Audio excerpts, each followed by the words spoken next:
Hi guys, and welcome to the Willow webinar around Canva tips and tricks. The goal of today is to get better results in less time using Canva. We're just going to go over some quick basics, starting with the key components of a good graphic. And when I talk about a graphic in the webinar, I'm talking about any kind of visual that we add to a caption, whether this be a picture, an infographic, a video, maybe a carousel. Anything visual falls under graphic. Then, after considering what key components we might need, we're going to take a look at how to actually look for templates. You can save a bunch of time by just knowing what prompt to use when looking for a specific template. Then we're going to look at optimizing your brand kit. In case you don't have Canva Pro already, I would suggest you pause the webinar right now and go get it. It's one of the only times I'll ever really advise you to get the Pro version of a program, but Canva Pro and its Pro features are really worth it. Once we've done those three things, I'm just going to let you guys tackle along or look over my shoulder as to how I create a post. I'll just be making one of the examples I'll be using throughout the webinar. And after that, I'll also show you how you can actually transform a simple presentation like this into a video pretty quickly without having to edit too much, but still being able to play around with like the video algorithm of the social media side.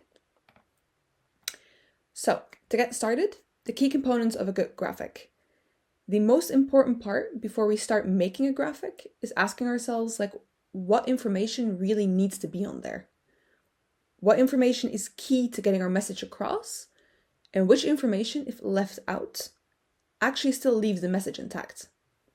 For example, the first one you can see on the left from the Willow webinar that I made specifically for this webinar.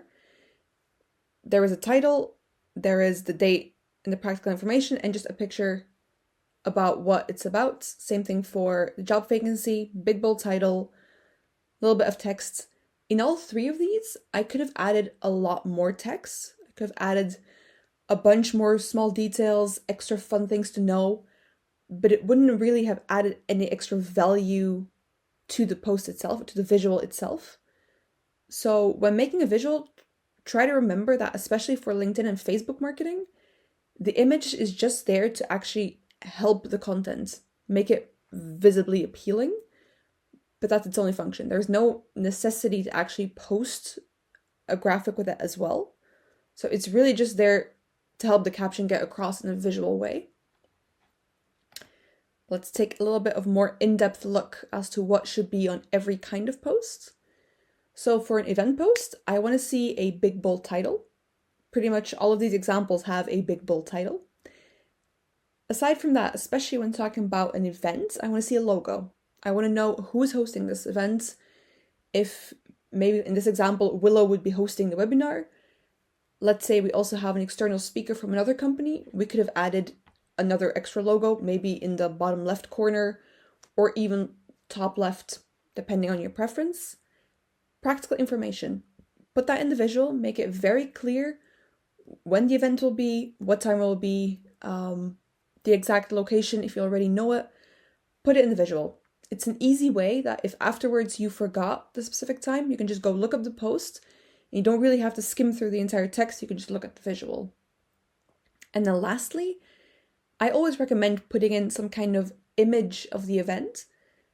This doesn't mean that you have to add an image of maybe the room where it will be hosted or a selfie of the speaker or something. I just mean a picture that gets the vibe of the event across, that kind of lets your people get a feel for what they should expect. In this case, I did a desktop with the Canva app because, well, it's an online webinar talking about Canva. So this just gives you guys a feel of what we'll be talking about. Next, we have the job vacancy, one of the very popular posts that we kind of need to post on social media. It's the easiest way to get the job vacancy filled. So in order to make a good visual for this, again, I want to see that big bold title. I want to know in an instant which job vacancy it is. If I have to really look at it or really read the text to figure out if you need a developer or an administrative assistant, that would have taken too long. So I need to instantly know what job are we looking for, which job is available. You can also add a short description. Now, again, emphasis on short. This does not need to be the entire vacancy description that we put on the LinkedIn job board or something, or that we put on our website. But if there are some key components that you think like without these key components, my candidate wouldn't be the one that I'm looking for, so it wouldn't be ideal, add them to the graphic. In this case, for this example, I put that we're looking for a developer. He needs to know certain coding languages, needs to have at least 2 years of experience, and has to have a bit of like a problem-solving mindset. Those are 3 important things to find, so I added them here. You can also use the word vacancy, or vacature in Dutch. In case your big bold title isn't clear enough that it's a job vacancy, you can add like a little label as well. This is specifically helpful if you use very similar templates throughout your entire feed. If you always use like this blue with maybe a logo, same kind of colors, it's nice just to put a label, just to make it visually easy to detect what this post is going to be about. And then lastly, the most optional version of optional component is actually the contact info. If your people your candidate has to send in their CV through either your website or maybe like through a phone call, you can add it to the visual. But if it's an email address, for example, like remember that you can't copy paste something from an image or a visual used on social media. So that would kind of require you to manually copy paste the entire email address into your Gmail or Outlook to then send in your CV, which takes up a lot of time that most people don't bother to use. So I would just put that information in the caption. Again, this contact information always be in the caption. But if you can always add like your phone number or the website on the bottom of the image somewhere. It's a nice branding tool, but again, optional and not necessary. Lastly, I have a post about a colleague, and I just realized I left the title in Dutch. But either way, it's any post about someone who works in your own company. This could be, for example, the example post I used here is just my post when I joined Willow. It could also be celebrating that I've worked Willow for X amount of time. It could be celebrating that a colleague got a certain certificate, maybe had a child, maybe switched roles. It could be anything.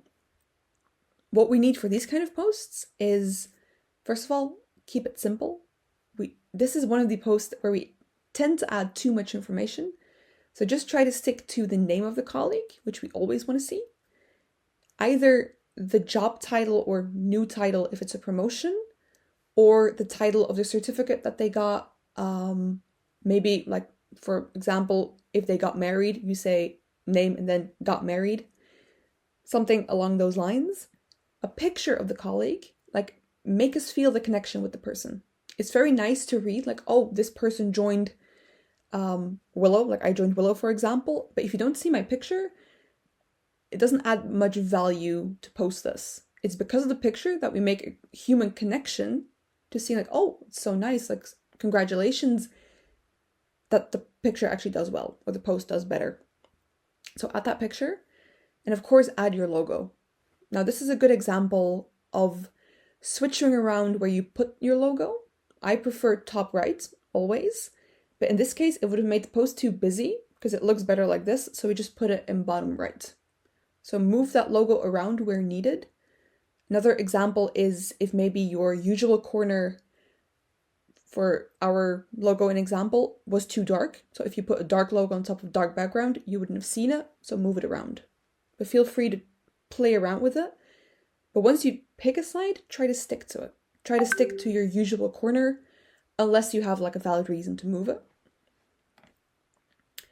So by just thinking about what information needs to be on these kind of posts, we can already take a look at what should be on our template, or what components we need to find for a good template. For example, if I am doing an event, like building the webinar post, I have no need for a label that says vacancy, or I have not necessarily any need for a part that says some company information. Usually not necessary for an event. What I do want is a part to have a big bold title, maybe some kind of frame or corner where I can put a picture of my event, and preferably already like 3 little icons for the practical information. Like that's what I'm looking for. So having a clear vision of what kind of post you want to make helps by picking the template. But the second part, of course, is actually knowing what to type in, what kind of prompt to create to actually find this template. And we also have some tips for that. So my favorite way to look up a template on Canva specifically is, first of all, starting with the platform that you want to post on, or primarily post on, followed by whatever kind of post you want to make. So for example, you can do a LinkedIn vacancy, Instagram events, Facebook Meet the Team. I could go for anything else, any other combo, just as long as you have the social media platform in there and the kind of post. And the reason that this is so important is because by adding both, you ensure, first of all, that the right elements and the right components are in your template. But second of all, you ensure that they actually have the right dimensions. If you put in an Instagram Meet the Team, for example, you'll already get the square image, like a square dimensions to start with, because Instagram only uses squares. If you were to say LinkedIn banner, or just LinkedIn banner, for example, you would get the rectangular one that fits in perfectly if you upload it. It just saves you a bunch of time not having to crop or resize your entire design because you realized at the very end that it doesn't fit. So just by starting with the right dimensions, you save yourself a lot of time.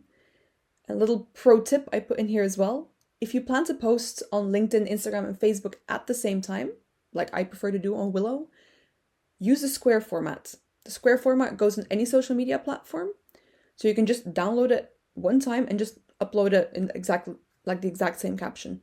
Don't have to change anything, don't have to change any formats. Squares work with everything. Then, the next thing you can do to actually speed up your process is use your brand kit in Canva. It's pretty easy to set up as long as you, of course, have the pro version, because it's basically a tab that just puts all the elements of your branding together and keeps them within arm's reach. Makes it easy to keep your branding very, very consistent. And again, you don't lose time looking for your logo, looking for your right colors, trying to find maybe the pictures you took at your last photo shoot, because they'll all be there. Now, in case you don't know where this is, it is a little brand logo you see on the sidebar on the left. And when you click it, you will see logos, colors, fonts, and everything. Now, I'm going to go out of my slides for a second. Here we go, to actually show you this live. So if I click brands, you will see that I have logos in which I put every variation of my logo that I have. So whether this be the colored version, the white version, I want those in there. I also want the shorter version. So we have the big Willow one, we have WI, so we, to play with. Every version you have, you just put it in there. Just keep it there in the brand kit. We added our colors. So usually we split them up into the main colors that you usually see in your logo or your back, like not your background, but your focus colors. So in this case, we have like the willow blue that comes from the little dot on the eye. We also use a very strong orange. You put them in color palette, and then you also want to choose 2 or 3 background colors. These are just very muted, very neutral colors, like an off-white, maybe a light gray, a beige. Since we use a bright green as well in Willow, a very saturated green, we went for a very muted green as well, just to give a bit of contrast. Next, you can put in your fonts. Personally, you can choose multiple subtitles, multiple headings. I always do title and subtitle. It gives you like a standard size already if you click it. I don't mind playing with the size. I just prefer to have my fonts in there at the ready. So whenever I need a text box, I just click title. It appears, and I know if I start typing, it will be in the exact same font I use every time when working for Willow. There we go. These 3 things are the most important part. If you have pictures, like from a photo shoot or something, or that you use often, upload them in photos. Same thing for graphic and icons. It's just to keep them nearby. I personally wouldn't bother with the brand voice. Brand voice is just an explanation of how your social media should look. But in my experience, we have more problem formulating the brand voice than actually just carrying it out. It's much easier just to make the post that we are looking for than to try to explain what it should look like. So don't bother with the brand voice, but definitely try to do the first 3. It will again save you a lot of time. There we go, back to the slides. So this is basically the entire theory part about Canva. And now I want to move into actually having you guys watch over my shoulder and making a post together. Okay, so up to here, we did almost all of the theory about tips and tricks of Canva, how to use certain features. Now I just want to go into the live part of this webinar, where I really just show you how I make a post, how I make a video, trying to walk you through my personal process. I think this is a lot more valuable than me explaining more theory, because you might be able to see some things that I do automatically that could save a lot of time as well. So to do this, I prepared a post. There we go. I took the example of the Willow webinar that I used in the first slides. I'm just going to remake this from an existing template. I chose this one. It's a very old one I made years ago, just to make it easier because I already have this in Canva, so I don't have to waste time looking for it in the database. I'll just start from this, but the same principle applies for every kind of template you use. So of course, the very first thing I thought was making an event post. What do I need? It's that big bold title. I need a part to put practical information, part for my logo, and some kind of image to give the feel of my event. So the first thing you want to do, I'm going to check what I wrote here, Canva webinar, is put in the title. There we go. I'll make it a little bit bigger. And then tips and tricks down here. And there we go. So, seeing from this template,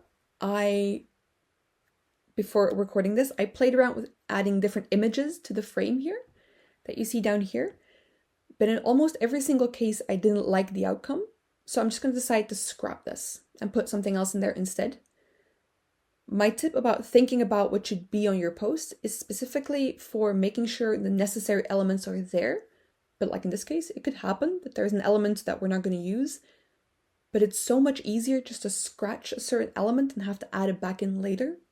So here, we're just going to delete this. For you who don't know, if you ever see like the nice little clouds and the fields in any kind of shape on Canva, it means this shape is a frame. So whatever picture you drag and drop into this will just automatically have this shape. So for example, if you have a square image and you want it to be round, you add a round frame to your Canva visual that you're making, drop in that squared image and it will just look like a circle. It's like looking through a window, for example. The view is actually a lot broader without the window, but looking through it, you can only see the square created by the set window. So I'm going to scratch this one. Then I'm going to fill in all the practical details to keep it simple.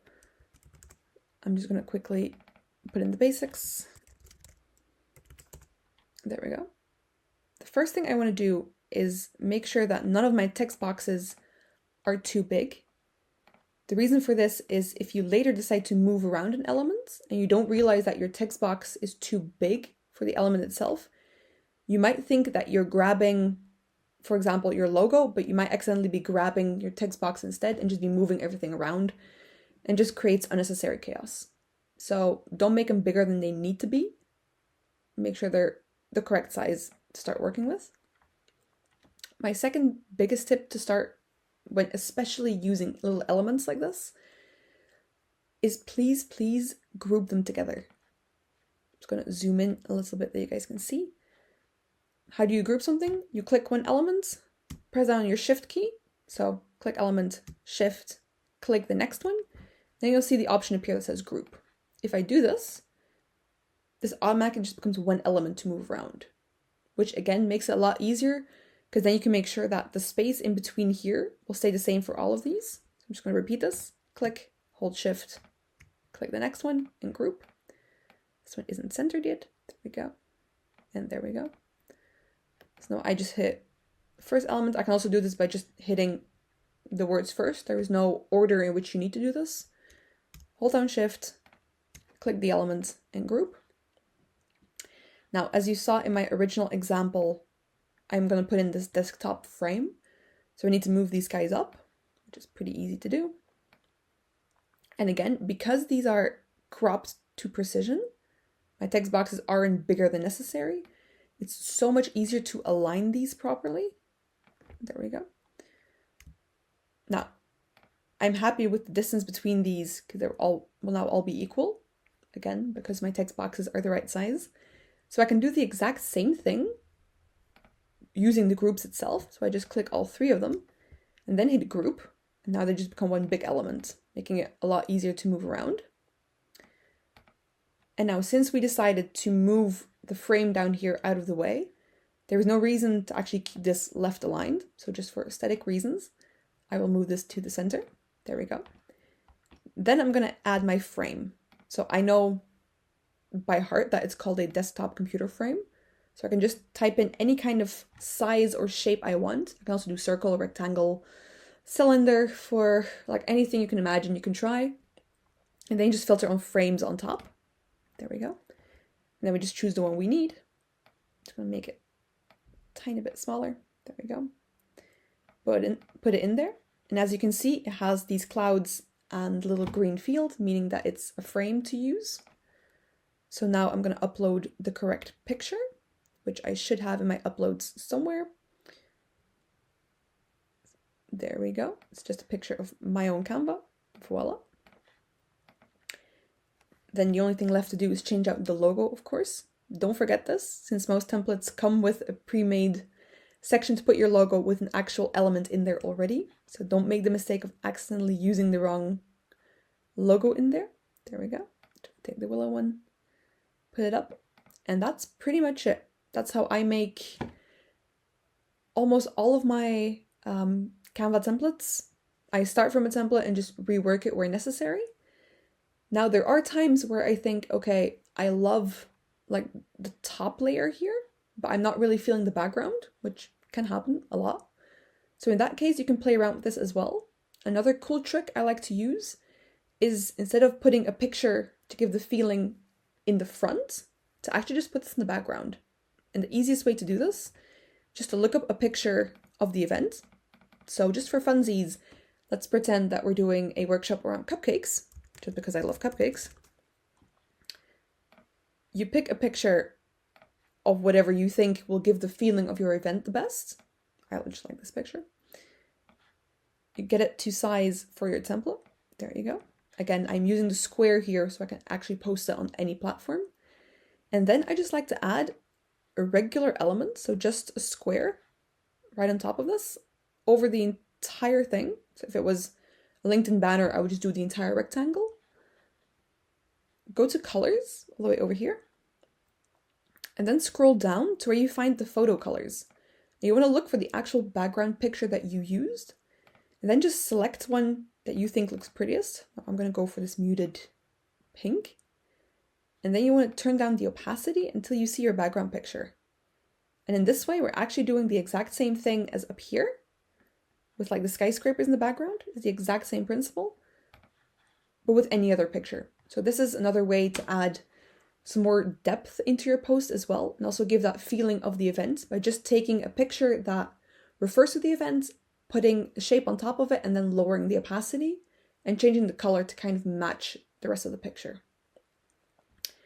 Or something completely different. Let's say that your company color is blue like ours. I can also just do a picture on the background and make it blue, just to give it more of like a similar feel to the rest of my posts. Like if I only use blue in my post and suddenly there's like a pink post, it would look weird on my feed. So you can also do this trick to kind of match them together and still use the original picture.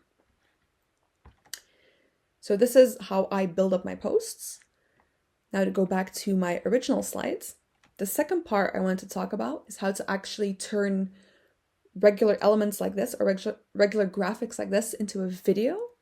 And it's actually much easier than you might think. The only thing you have to account for is that you have multiple pages in your original design. So that means like a PowerPoint presentation has multiple ones. If you're making a carousel or like a LinkedIn post with multiple pictures in here that has multiple pages, we just need more than one page in order for this to work. So what do? You go to the resize tool, which is again a pro version. That's why I told you to get the pro one. You just type in video. There we go. Do copy and resize. You could potentially also use the resize this design one. I prefer to stay away from this, just in case if I ever need the original back, it might give a problem. Because if I put in video back to presentation, it might move elements around. So I always do copy and resize. Worst case, I throw away one of the two if I no longer need them, but it just gives you a bit of backup in case something goes wrong. Or you might have accidentally chosen the wrong kind of video, and then you're stuck with this and have to revert it back. So just do copy and resize. Open video. There we go. And you will see that it has turned this into a video by just making every slide 5 seconds long. So if I showed you this, you would see that when the timer hits the slide, it will just switch to the next one. This definitely isn't bad. Like, we can work with this.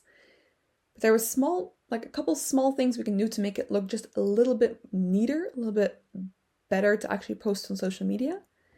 And the first thing is adding a transition. So making the switches between slides look a bit neater.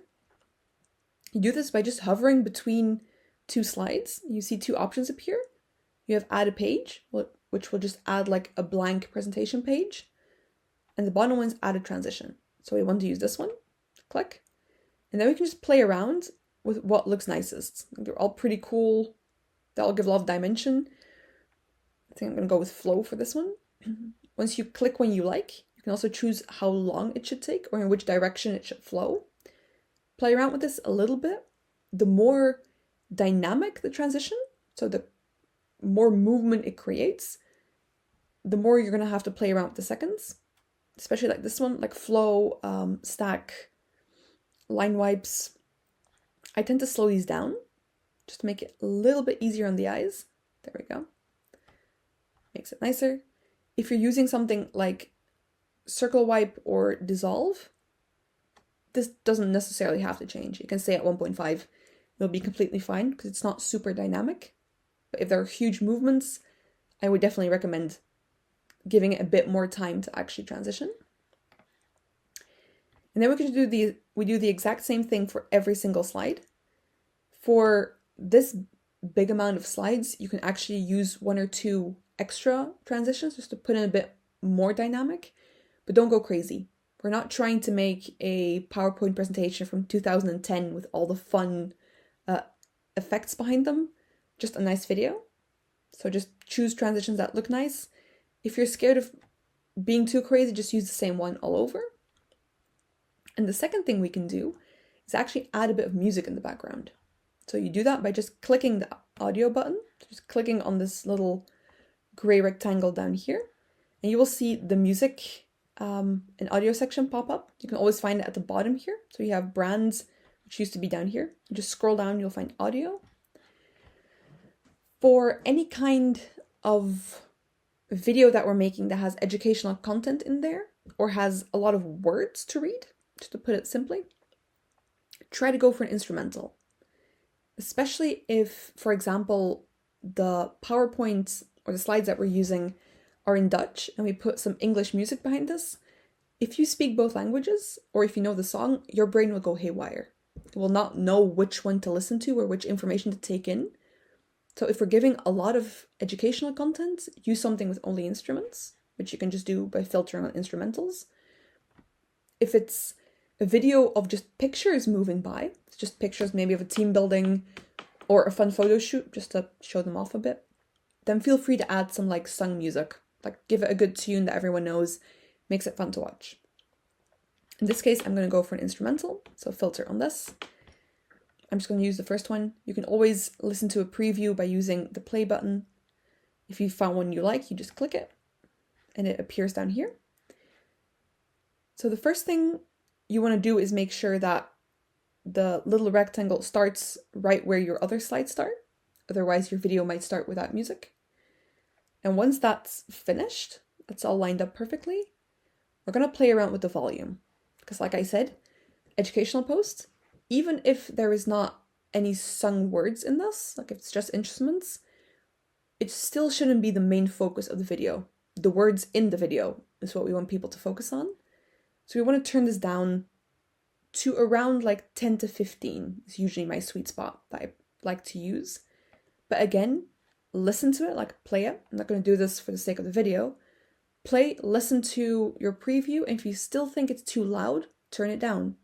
If you think like, oh, that's way too quiet, like I can barely make out there's music, turn it up a little. But the point is to just have people be almost unconsciously aware that there's music playing.